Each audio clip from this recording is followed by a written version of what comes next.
Bien, donc bonjour à ceux qui nous ont rejoints depuis tout à l'heure. Alors, on va faire cette première séance donc sur Zoom. Je me souviens plus l'an dernier si c'est une application qu'on avait utilisée ou pas. Je crois qu'on s'était beaucoup servi de l'application du CNED, mais aujourd'hui elle fonctionne pas. Donc, on a bien fait de passer là-dessus. Alors, comme pour certains, c'est peut-être nouveau, je vous laisse regarder un petit peu les différentes façons. Alors, vous constaterez que quand vous vous connectez, le micro est coupé d'entrée de jeu, ça c'est normal.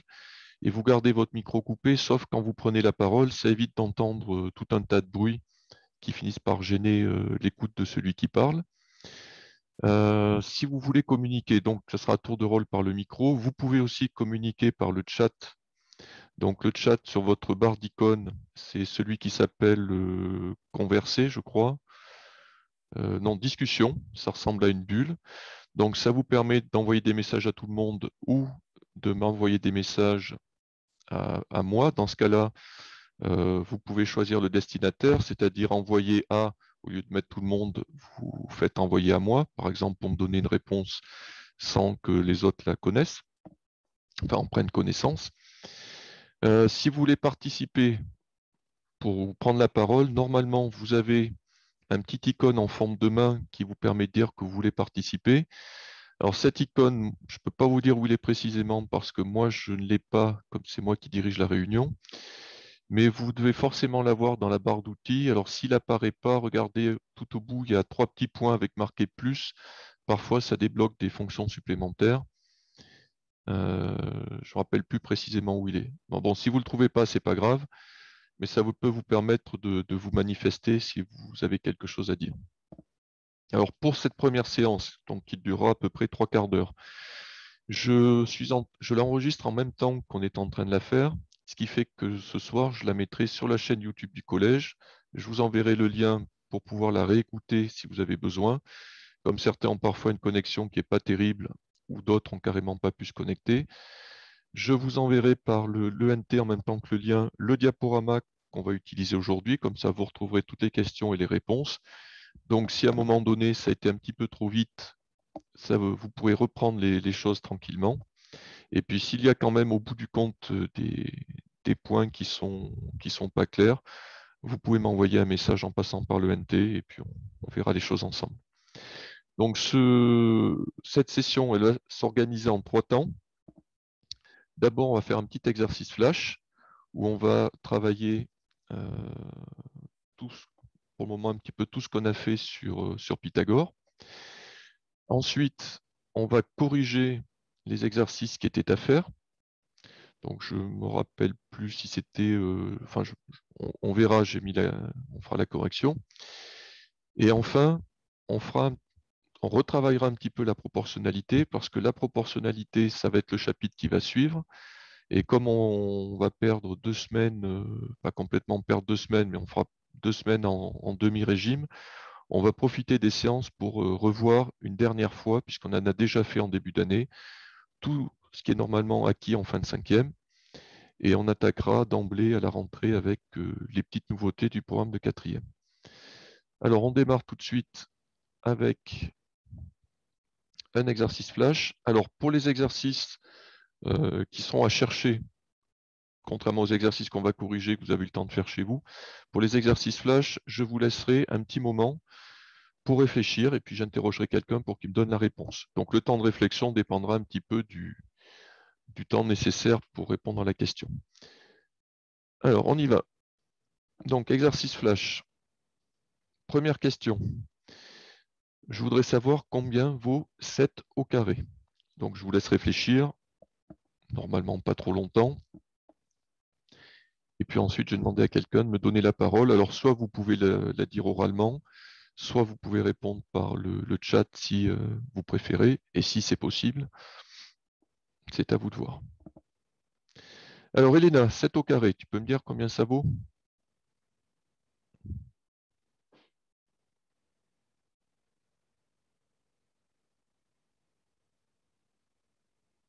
Euh...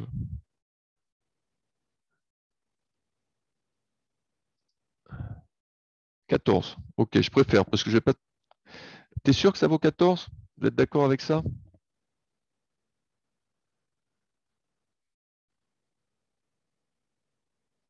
Alors, mais vous pouvez prendre la parole dans ce cas-là. Si vous n'avez pas trouvé Voilà, il y a quelqu'un, Maïlis, qui a demandé qui a levé la main. Tu voulais répondre, Maïlis? Non, c'était une fausse manip. Bon, si vous n'êtes pas d'accord, est-ce que quelqu'un peut me donner la réponse? Mallory, 49, oui. Alors fais attention, Elena, 7 au carré, c'est pas 7 multiplié par 2, c'est 7 multiplié par 7. Allez, suivante. Combien vaut 4,2 au carré? Allez, je vous laisse faire ça rapidement avec vos calculatrices et ensuite j'interrogerai quelqu'un.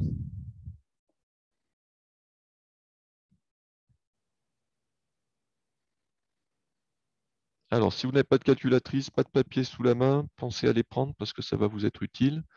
Enzo, tu peux me dire combien ça fait, 4,2 au carré?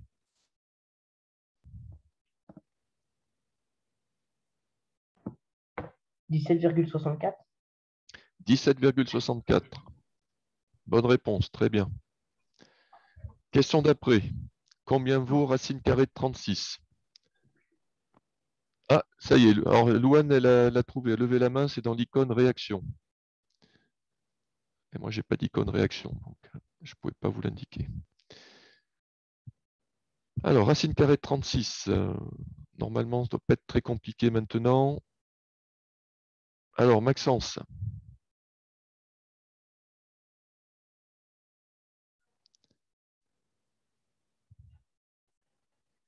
Maxence, allô? Ah, fausse manip. Bon, c'est pas grave. Ça vaut. Amandine? 6. Ça vaut 6. Parfait. Combien vaut racine carrée de 20,25? J'ai posé la question à Lucie.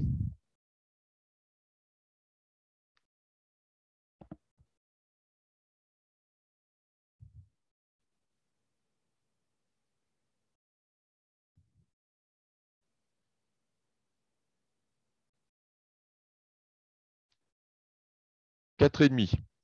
Bonne réponse, très bien. Alors, je sais que la longueur AB au carré vaut 81. Donc, combien vaut la longueur AB? Je vous laisse un petit moment pour réfléchir. Et je vais demander la réponse à Quentin.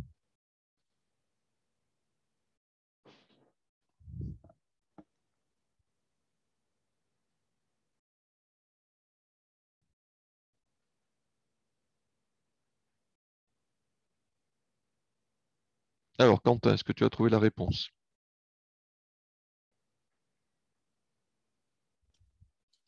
Ça fait 6561. 6500. Alors, tu as fait quel calcul pour trouver ce nombre-là? 81 au carré. D'accord. Mais si tu regardes bien, qu'est-ce qui vaut 81? C'est déjà la longueur AB au carré.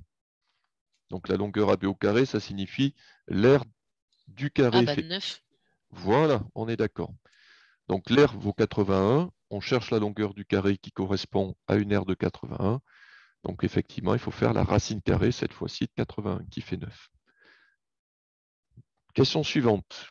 Je sais que la longueur CD au carré vaut 70. Donc, combien vaut la longueur CD? En arrondissant cette fois-ci le résultat au dixième, c'est-à-dire à un chiffre après la virgule. Je vous laisse faire le calcul et ce sera Ercilda qui va répondre. Ah, oui, Ercilda.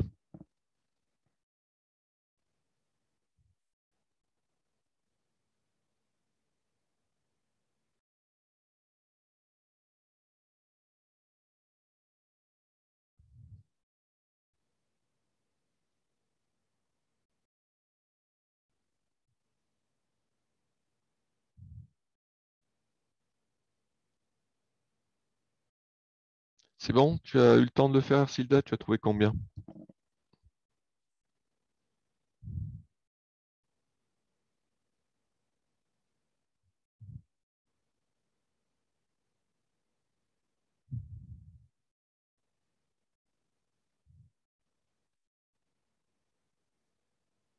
Ah, pas de réponse, je sais pas si... Ah, 35. Donc 35, tu as divisé par 2. Et quand on veut trouver la longueur du carré à partir de son aire, est-ce que c'est une division par 2?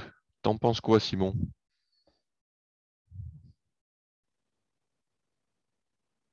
Non, faut pas faire ça. Alors, qu'est-ce qu'il faut Faut faire? faire la racine carrée. C'est ça, la Faut faire la racine carrée. racine carrée. Très bien. Et tu as trouvé combien? 8,36. Hop. Donc, on arrondit à 8,4 si on veut qu'un chiffre après la virgule. Voilà. Alors, il faut faire attention parce que la division par 2, c'est le contraire de la multiplication par 2. Sauf que quand j'ai la longueur du côté d'un carré, par exemple un carré qui fait 10 cm de côté, et que j'ai besoin de calculer son aire, je ne vais pas faire 10 fois 2. Je vais faire 10 fois 10. Donc comme je ne fais pas 10 fois 2, l'opération inverse, ça ne peut pas être divisé par 2. L'opération inverse, c'est la racine carrée ici. Suivant. Alors dans ce triangle-là, je voudrais que quelqu'un me dise l'égalité de Pythagore. Ben, tiens, par exemple, Lucas.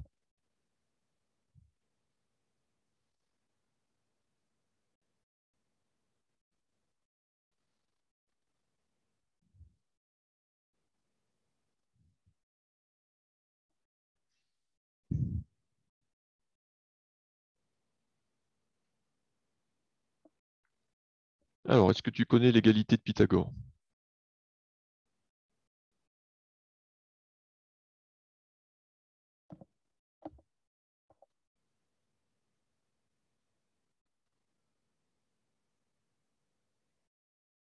Non, Louane, tu veux prendre la suite? C'est JK au carré plus KL au carré. Qui est égal à... JL au carré. Voilà, bien. Comme c'est une égalité, il faut bien qu'à un moment donné, il y ait un signe égal. Très bien. Donc, je rappelle pour tout le monde que cette égalité, elle veut dire simplement que si je construis un carré sur chaque côté du triangle, alors vous m'excuserez, c'est fait rapidement juste pour rappeler, c'est que l'aire du grand carré est égale à la somme des aires des deux petits carrés. Et le grand carré, c'est toujours celui qui est porté par l'hypoténuse. Donc ici, c'est le côté JL. Allez, on fait un peu de ménage et on passe à la suite. Hop. Eh ben, voilà. Alors, est-ce que quelqu'un peut me donner l'égalité de Pythagore, cette fois-ci, dans ce triangle qui s'appelle SEL? Alors, Tristan, par exemple.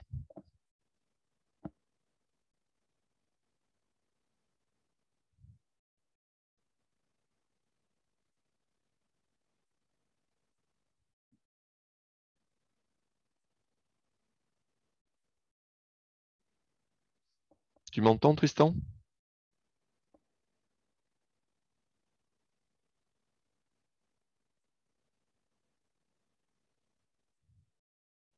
Tristan, lâche la console, on a compris que tu jouais à côté.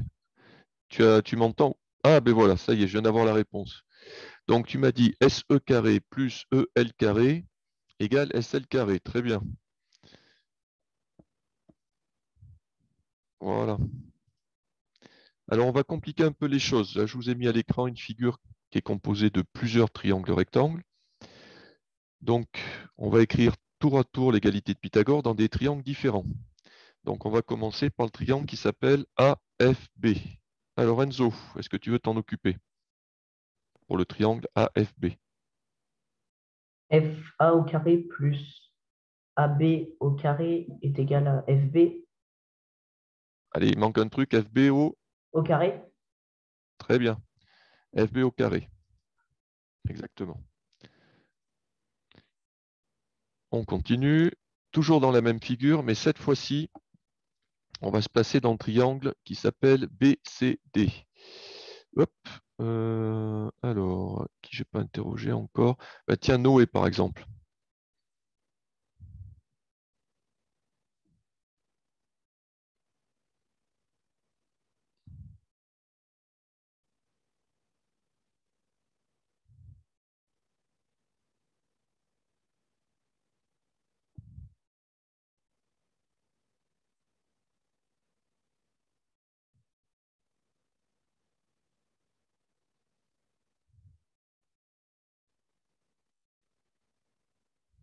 Alors, je pense que Noé doit être en train de le taper au clavier.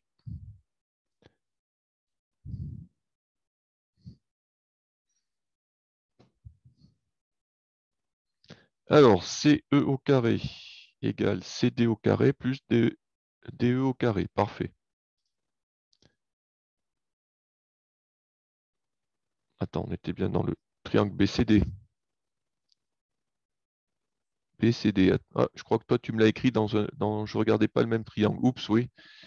Oups. Bon, bah, du coup, c'est juste, mais dans le triangle CDE. Dans le triangle... Maë, tu veux essayer de le faire dans le triangle BCD? Pareil, à l'écrit ou à l'oral, comme tu préfères.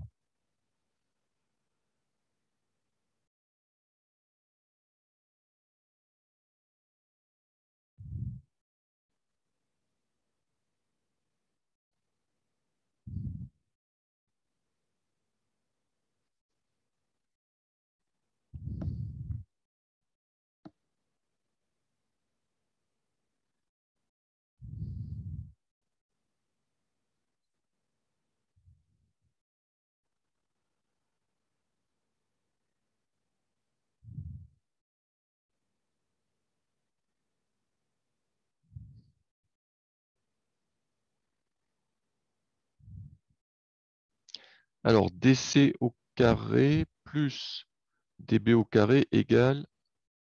Alors, je fais juste attention parce que tu as l'hypoténuse du triangle qui est le côté BC, qui est le côté le plus grand. Donc, normalement, le plus grand est tout seul. Maxence, tu peux juste corriger, s'il te plaît? Ça- D au carré plus DC au carré égale CB au carré. Très bien. Voilà, donc il faut bien faire attention à repérer l'hypoténuse le plus grand. OK. Bah, CDE, Noé, ça en est déjà chargé. Donc, on passe. Alors, là, on va rentrer dans quelques exercices qui correspondent davantage au travail qu'on va corriger juste après. C'est-à-dire, on a un triangle qui est rectangle, qui va donc vérifier l'égalité de Pythagore. Je connais 2 des longueurs, et grâce à ça, je voudrais calculer la 3e longueur. Alors, comme c'est un exercice qui porte sur des choses nouvelles et qui est un petit peu plus long, je vais mettre un chronomètre et je vais vous laisser, on va dire, 1 minute et demie à peu près pour trouver la réponse. Et dans 1 minute et demie, je demanderai à quelqu'un de me dire combien il a trouvé.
Allez, quelques secondes, j'en vois déjà 3.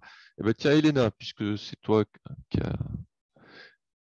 Elena, il y en a plusieurs qui ont trouvé la réponse. Alors, Elena, qu'est-ce que tu as obtenu comme résultat?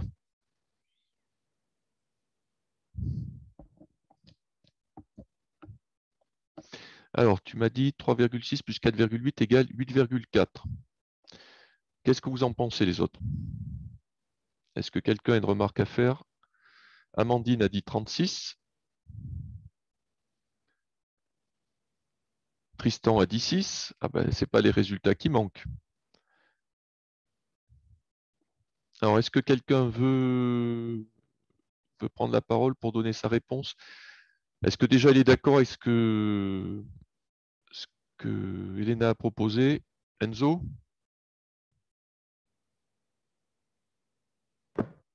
Ça fait 6. Alors, comment tu es arrivé à 6? Vas-y, je t'écoute. J'ai fait 3,6 multiplié par 3,6, ça m'a fait 12,96.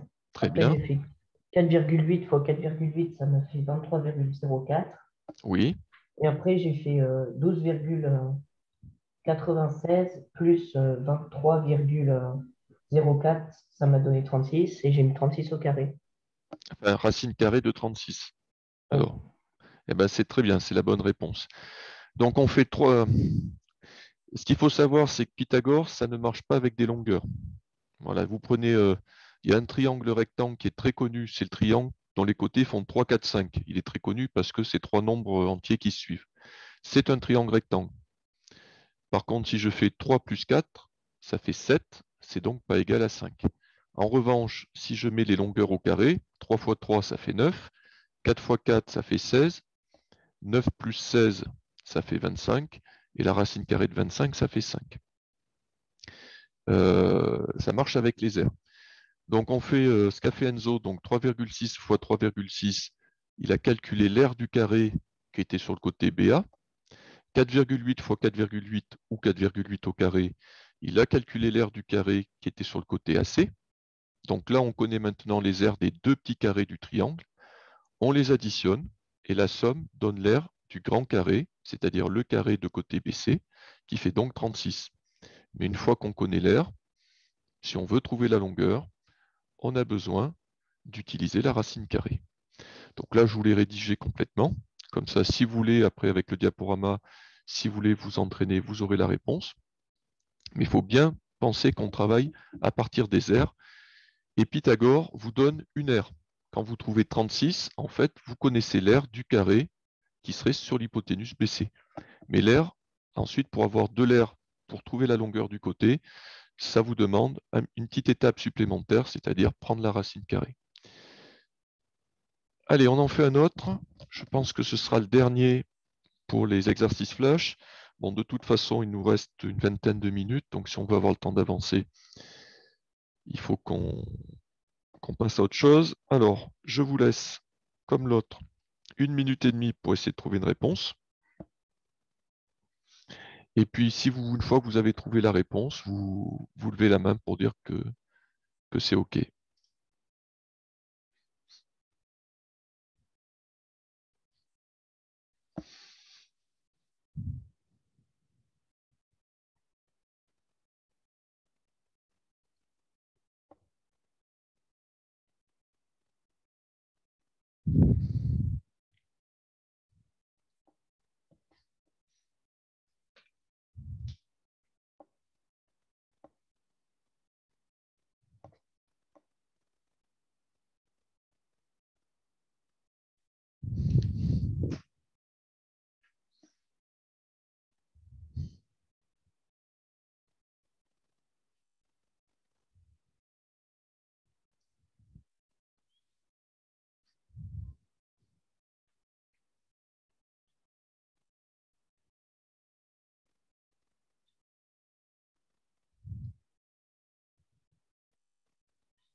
Voilà, c'est quoi cette tête, Maxence?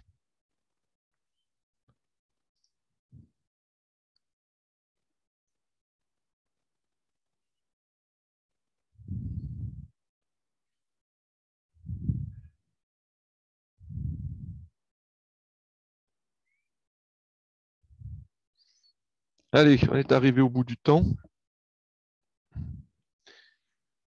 Donc, comment je peux connaître la longueur du côté LM de ce triangle? Tiens, Amandine, par exemple. J'ai trouvé 115. Alors, comment tu as fait? J'ai fait 14 fois 2. Ensuite, ça fait 196. Alors, du coup, c'est pas 14 fois 2, parce que 14 fois 2, Ah, ça fait 20. 14 fois 14. Oui, ça fait 196. Ensuite, j'ai fait 9 fois 9, ça fait 81.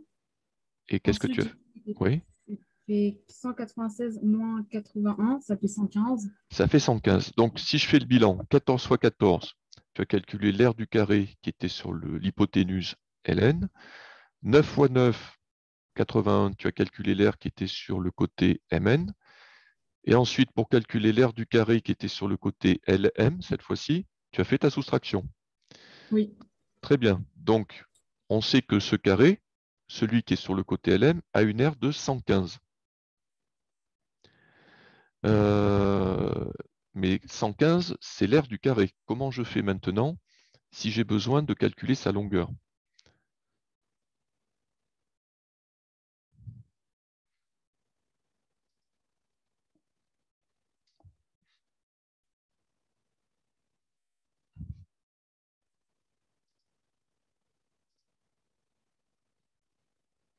Quelle est la dernière étape pour trouver la longueur du côté?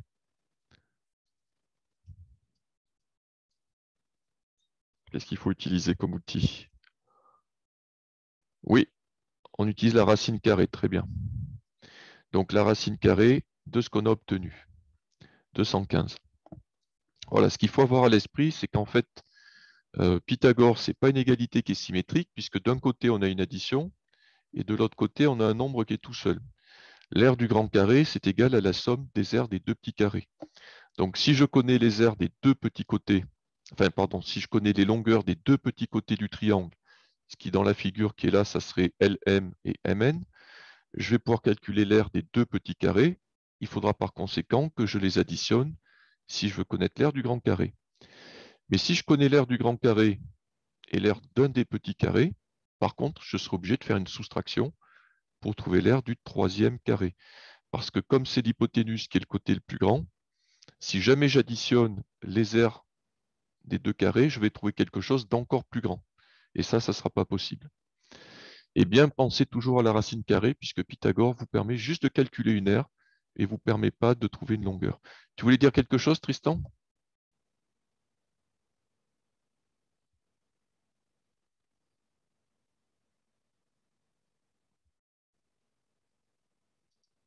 Bon.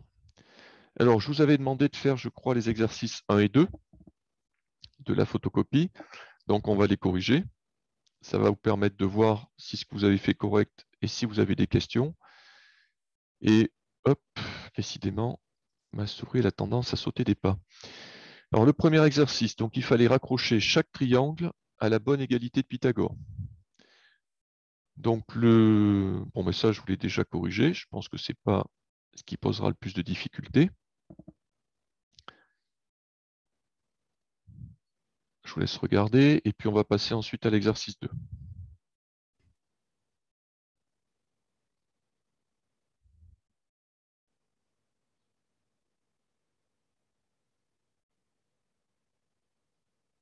Allez, exercice 2.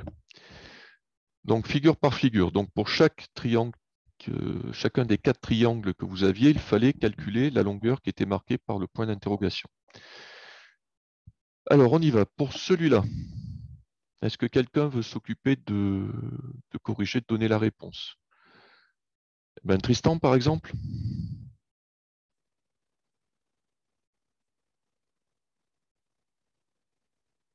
Alors, tu as trouvé 5,83. Mais est-ce que tu pourrais expliquer comment tu l'as obtenu? Parce que c'est ça qui est intéressant aussi. Je pense que c'est la bonne réponse. Je n'ai pas le résultat en tête. On verra après avec le corrigé. Mais si tu n'as pas le micro, bon, on va dire 5,83, on va vérifier. Ah, punaise, j'ai un problème de souris. Voilà, c'est bon. Bon, donc c'était la bonne réponse. Donc l'égalité de Pythagore. Alors là, je voulais rédiger comme on le rédige normalement sur un cahier. Quand on fait des petits exercices rapides, vous pouvez vous contenter de faire les opérations. Ce n'est pas la peine de tout écrire en détail. Mais quelqu'un m'avait posé la question tout à l'heure sur le chat, est-ce que le théorème de Pythagore fonctionne dans d'autres figures? La réponse est non. Le théorème de Pythagore ne fonctionne que dans un triangle rectangle et uniquement cela. Alors, il existe une propriété qui s'appelle le théorème d'Al-Kashi, du nom de mathématicien arabe, qui a réussi à l'élargir. Alors, elle ne s'écrit pas tout à fait pareil, mais c'est un théorème de Pythagore qui fonctionnerait dans tous les types de triangles. Mais encore une fois, ça ne fonctionnera que dans des triangles. Donc, on part de l'égalité de Pythagore. Donc ici, AB carré égale AC carré plus BC carré. On s'aperçoit qu'on peut remplacer la longueur AC et la longueur BC par 3 et 5 cm.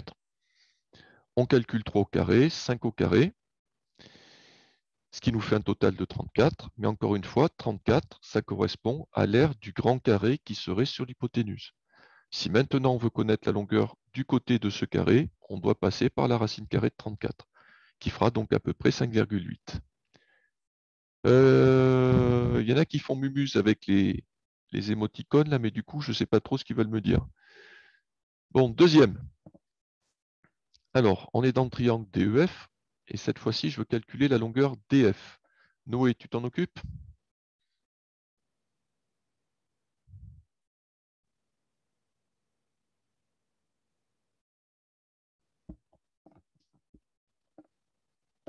Alors, c'est aussi bien si vous parlez à l'oral, parce que ça permet d'expliquer un peu plus clairement les choses que quand vous donnez juste le résultat.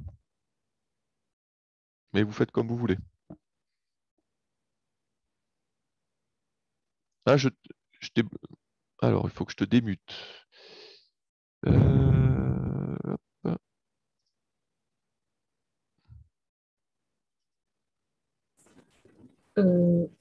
Alors, vas-y. Ça fait Dis-moi juste les calculs. Dis-moi juste les calculs que tu as fait avant de donner juste le résultat. 5,5 au carré moins 7 au carré. Dans cet ordre-là? Alors, 5,5 au carré. Ah non, à l'inverse. À l'inverse. Alors, 5,5 au carré, ça fait combien?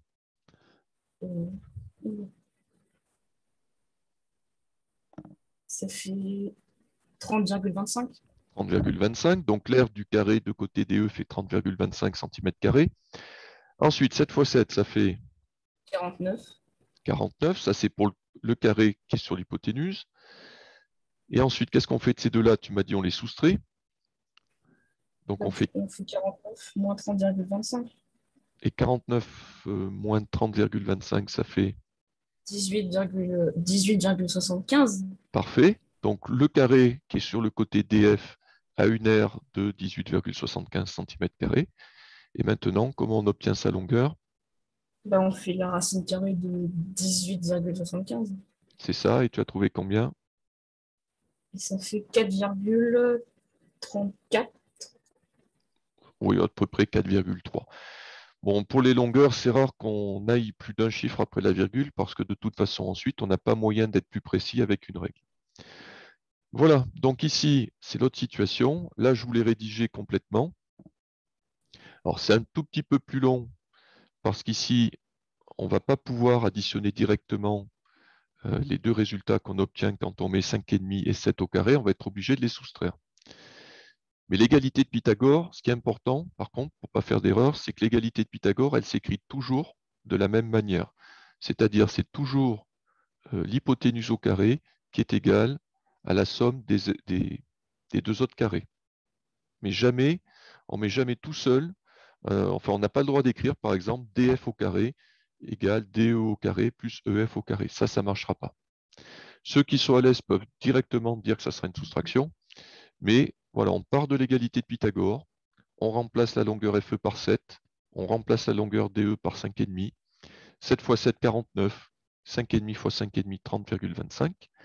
Et quand j'arrive à l'étape que je vais marquer ici, cette étape-là, eh ben, je m'aperçois que pour trouver la longueur DF au carré, ben, j'ai une addition à trous, et par conséquent, si je veux trouver df au carré, il va falloir que je fasse une soustraction. df au carré, c'est le nombre qui manque à ajouter à 30,25 pour trouver 49. Et une fois que j'ai fait ma soustraction, j'arrive à 18,75, qui est l'aire du carré qui serait sur le côté df. Et donc, une fois que j'ai son aire, je prends la racine carrée pour trouver sa longueur.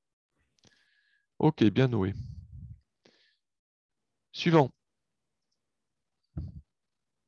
Allez, il y en a que je n'ai pas beaucoup entendu ou qui ne se sont pas beaucoup manifestés. C'est le moment. On peut ne pas arriver à faire le premier, on peut ne pas arriver à faire le deuxième. Rien n'empêche d'essayer de faire les suivants.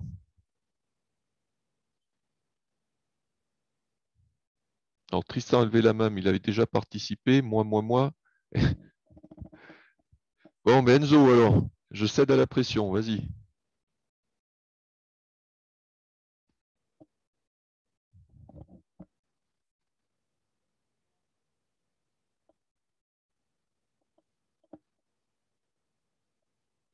Alors, Enzo, c'est à toi de parler, tu peux y aller. 2,8 fois 2,8, c'est égal à 7,83. Ouais, 4,5 fois 4,5, ça fait 20,25. oui. Après, on fait 7,84 moins 20,25. Et ça Attends, fait arrête, je t'arrête. Tu m'as dit je fais 7,84 moins 20,25. Est-ce que ça ne va pas poser un problème?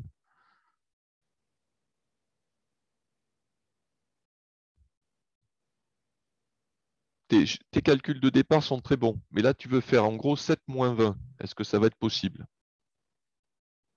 ah bah non, on fait l'inverse. Voilà, exactement, on fait l'inverse. Une aire, ça ne peut pas Donc être un nombre négatif. Donc, on fait 20,25 moins 7,84, ce qui t'a donné combien? 12,41. 12,41. Et Et ensuite, on trouve oui, sa racine carrée qui fait 3,5. eh bien, impeccable. Impeccable. Voilà, ça fait à peu près 3,5.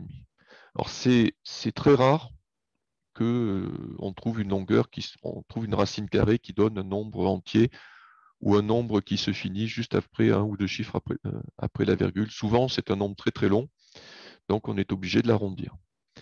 Voilà, mais encore une fois, si on le rédige proprement, l'égalité de Pythagore, c'est toujours l'hypoténuse au carré qui est égale à la somme des carrés des deux autres côtés.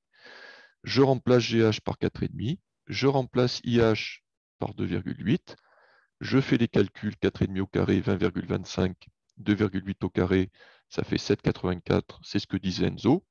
Et quand j'arrive à cette étape-là, donc à la troisième ligne, bah, je m'aperçois que pour trouver la longueur IG au carré, je vais devoir faire une soustraction. Donc je fais ma soustraction et je trouve IG au carré, donc l'aire du carré de côté IG, et j'ai plus qu'à prendre la racine carrée du résultat pour trouver la longueur. Mais de toute façon, si jamais vous vous trompez, il y aura un indice qui sera très simple. Si vous trouvez un côté de l'angle droit qui est plus long que l'hypoténuse, ce n'est pas possible. Donc, si ça vous arrive, c'est simplement que vous avez additionné à la place de soustraire, vous changez l'opération et tout rentre dans l'ordre. Allez, le dernier des exercices, il nous reste, allez, on va dire un peu plus de 5 minutes, entre 5 et 10 minutes. C'est toujours un peu le même tiercé.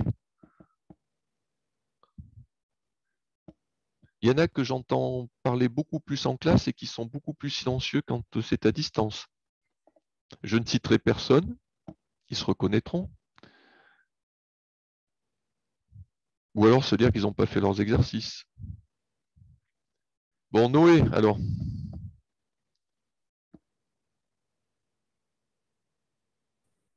On fait 4,2 fois 4,2. Ouais, Ensuite, ça fait 17,64. ouais.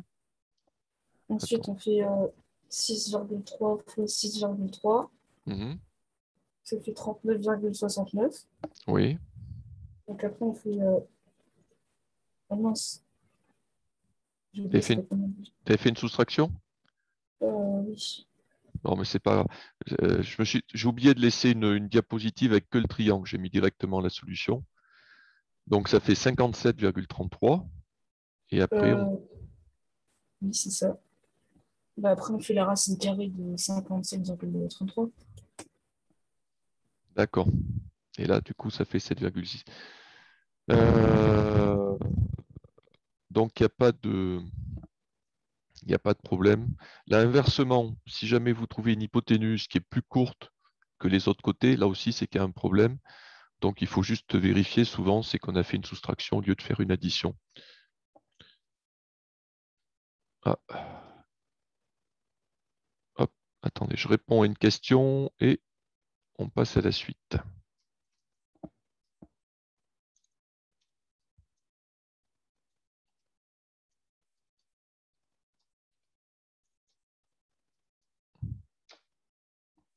Bon, donc on a fini la correction des exercices. On va profiter un petit peu de ces 5 dernières minutes pour faire quelques petits exercices sur la proportionnalité. Alors, ce sont des exercices qui remontent à l'an dernier, que j'ai été pioché. Il y en a peut-être certains qu'on a fait, d'autres qu'on n'a pas fait. Et le but, c'est de reparler un petit peu de tout ce qui entoure la proportionnalité. On l'a déjà fait au premier trimestre avec des exercices flash. Mais là, comme on va commencer le chapitre juste après les vacances, je voulais qu'on revoie un petit peu tout ce qui touchait avec. Donc là, je pense que dans le temps qu'on a, on va essayer de faire 2 exercices, ça sera déjà un bon début. Et on poursuivra la suite jeudi. Je vais vous laisser prendre connaissance de l'exercice. Je vais vous laisser ensuite, on va dire, 2 minutes pour avoir le temps, comme c'est le premier, pour essayer de me dire si le prix des punaises est proportionnel à leur nombre.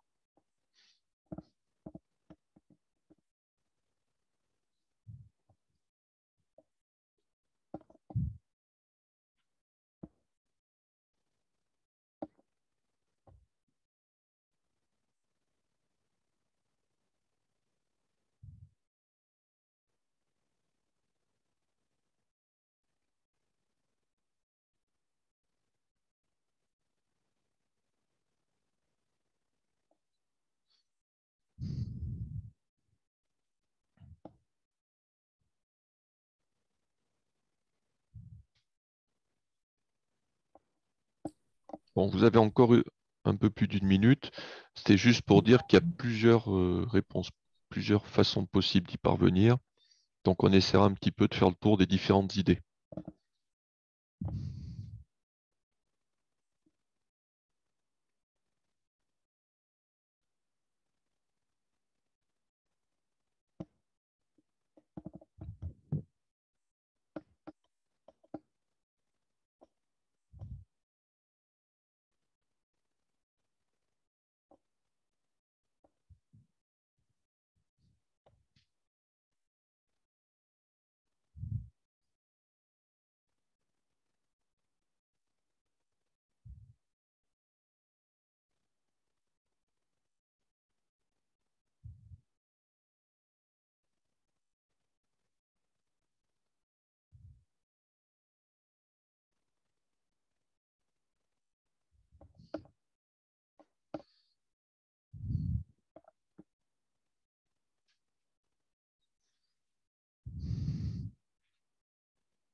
Bon, on a passé le temps des 2 minutes. Louane, alors, est-ce que le prix est proportionnel au nombre de punaises?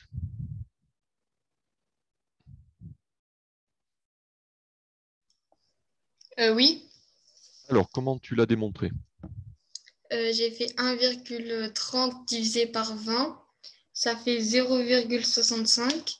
Et j'ai fait 3,25 divisé par 50. Et ça fait 0,065. Donc, tu as divisé le prix par le nombre de punaises pour chaque paquet et tu as trouvé qu'à chaque fois, une punaise coûtait 0,065 euros. C'est bien ça? Oui, OK. Alors, donc, moi, je voulais présenter sous forme de tableau pour que ce soit plus clair. Mais quand il y a proportionnalité, il y a forcément 2 grandeurs. Ici, le nombre de punaises et le prix. Chaque grandeur occupe une ligne du tableau. Et ensuite, eh bien, on fait ce qu'a fait Louane, c'est-à-dire nombre du bas divisé par nombre du haut. Et si on obtient le même résultat dans les 2 cas, on peut en conclure que c'est proportionnel. Est-ce que quelqu'un a trouvé une autre méthode puisqu'il y avait plusieurs façons de répondre à cet exercice. Alors, il y en a qui ont levé la main. Je ne sais pas si c'est pour Quentin, par exemple. Bah, moi, j'ai fait 1,30 € fois 50 divisé par 20. Je fais un produit en croix. Ouais, Et ça m'a bien donné 3,25 € du coup. impeccable. Effectivement, on peut utiliser le produit en croix. Même directement avec l'image, on voit presque le tableau apparaître avec le nombre de punaises en haut et le prix en bas. Le produit en croix, ça marche très bien. Autre proposition, autre idée? Parce qu'il y en a qui ont toujours la main levée. Alors, je ne sais pas si c'était pour répondre ou si c'est pour à la première question ou répondre à ce que j'ai dit maintenant. Noé?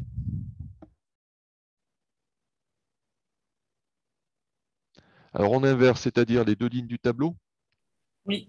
D'accord, Oui. très bien. Effectivement, ça marche si le tableau est fait dans ce sens-là, ou bien si on met le prix en haut et le nombre de punaises en bas, pardon, on arrivera à la même conclusion.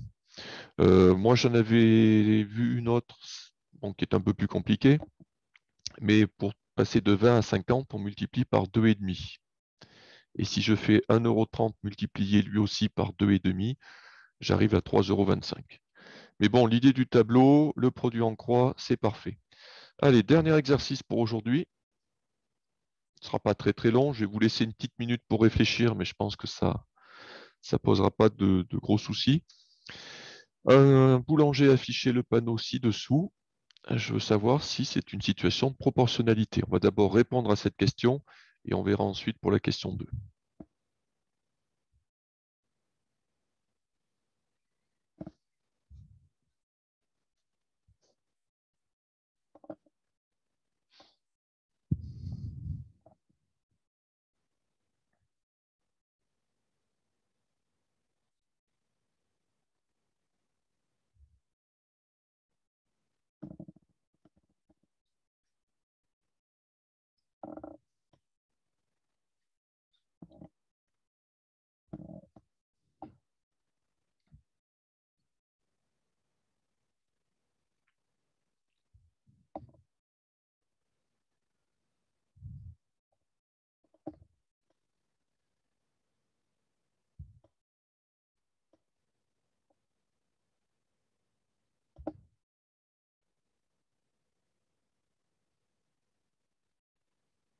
Bon, alors, j'en ai vu qu'il levait la main.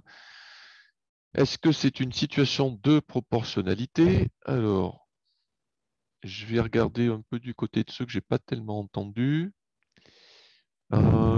Qui c'est que j'ai pas trop entendu, voire pas entendu du tout? Tiens, Lucas. Alors, est-ce que c'est proportionnel? Non, Alors, comment tu peux expliquer ça? bah parce que ça serait proportionnel. Un croissant coûterait 1 € et pas 1,30 €. Très bien, exactement.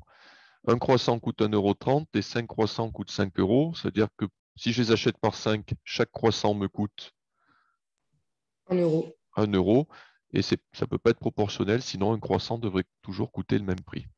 Très bien, Lucas. Du coup, si je compte acheter 14 croissants, combien ça va me coûter?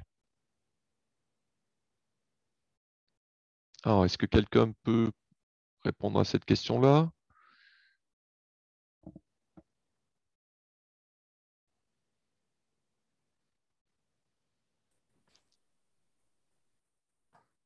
Alors, ça sera un tout petit peu moins, Mallory. Ah, attends, je dis une bêtise. Non, tu as raison. Tu as raison. Il y a plusieurs réponses possibles. C'est bien. Ah, parce que je réponds, il y a ceux qui m'envoient des messages en parallèle, donc je réponds parfois au chat. Alors, quelqu'un prend la parole? Ben, tiens, Tristan, par exemple. Combien coûte 14 croissants? Donc 18,20 €. Bonne réponse. Il me l'a envoyé par message. Quelle autre possibilité j'ai? Si j'achète 14 croissants, que je paye chacun 1,30 €, ça me coûte 18,20 €.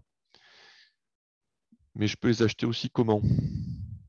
Louane? On peut les acheter par lot. Par lot. Donc, si je veux en avoir 14, qu'est-ce qu'il faut que j'achète? On peut acheter 7 paquets de 2. Enfin, 2 paquets de 7. De 5 plutôt. Parce que ou c'est par 1 ou c'est par 5. Ah,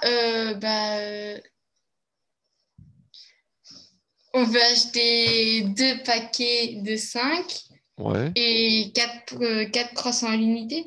très bien. Donc, du coup, 2 paquets de 5, ça nous coûtera. 10 euros. Et 4 croissants à l'unité, ça coûtera. 1,39 x 4. Mhm. On entend la calculatrice, hein, ou le clavier. 5,2. 5,2. Et donc, pour un total de 15,2. 15,2. OK, donc 2 paquets de 5, ça fait 10 euros.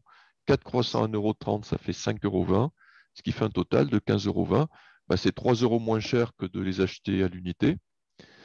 Mais vous voyez que ce n'est pas proportionnel parce que du coup, pour un nombre de croissants donné, on ne peut pas avoir un prix fixe. On peut avoir des prix différents. On peut imaginer quelqu'un qui achète un paquet de 5 et 9 croissants à l'unité. En fait, on a plusieurs possibilités, mais on n'a plus qu'une seule réponse possible. Voilà, donc ça, c'était une petite introduction sur ce qu'on poursuivra à la prochaine séance. Je vais vous laisser retourner à vos occupations. Je vous remercie d'être nombreux à vous être connectés. On n'a pas l'impression de le faire pour rien. Et puis, comme je vous l'ai dit, je vais envoyer la vidéo sur la chaîne YouTube du collège et vous aurez le lien dans le message que je vous enverrai tout à l'heure avec le diaporama que vous avez sous les yeux. Comme ça, ceux pour qui ça a été un petit peu vite à certains moments, vous pourrez reprendre soit avec les explications, soit juste avec le diaporama pour arriver à combler les vides. Et si malgré tout, ça ne suffit pas à répondre à toutes vos questions, dans ce cas-là, vous m'envoyez un message par le NT. Voilà, donc bonne fin de journée à tout le monde, et puis à jeudi.